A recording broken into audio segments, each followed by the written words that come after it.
Programang ito ay rated SPG. Striktong patnubay at gabay ng magulang ang kailangan. Maaaring may masiselang tema, lengguwahe, karahasan, sexual, horror o droga na hindi angkop sa mga bata. Kung ninakaw naman nga ni Venice ang pagkatao nga nito ni Tata, na angkinin nga ni Venice na siya nga raw ang nawawalang anak nga nito ni Sergov, ngayon nga ito ngang si Tata ay magiging asawang na nga ni Francis.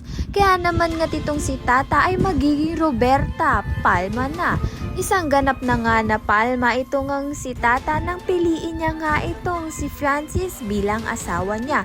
Mas pinili nga ni Tata ito ngang si Francis na magiging asawa niya kesa nga dito kay John Paul. Dahil ang tingin nga lang raw nito ni Tata dito nga kay John Paul ay kaibigan. Kaya naman nga't na friend zone nga itong si John Paul dito nga kay Tata. Kaya naman nga talagang meant to be itong si Tata at si Francis. Sa kabilang banda naman nga dahil nga masaya na nga ang bagong mag-asawa ay malamang sa malamang na maiinggit na naman nga itong si Venice at si Vivian. Kaya naman nga't gagawa nga sila ng paraan upang ang masira ang relasyon nitong dalawa na si Tata at si Francis. Kaya naman nga't babanggain nga nito ni Venice at ni Vivian ang mag-asawa.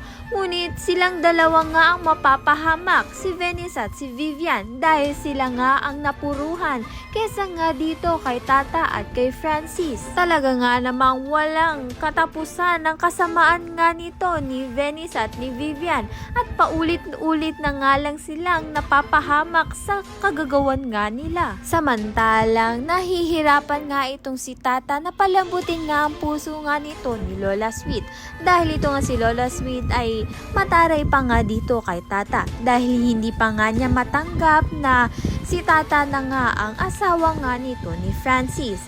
Maging kakampi kaya ni Tata itong ang si Lola Sweet? Ayan ang pakakabangan natin. Maraming salamat sa iyong panonood.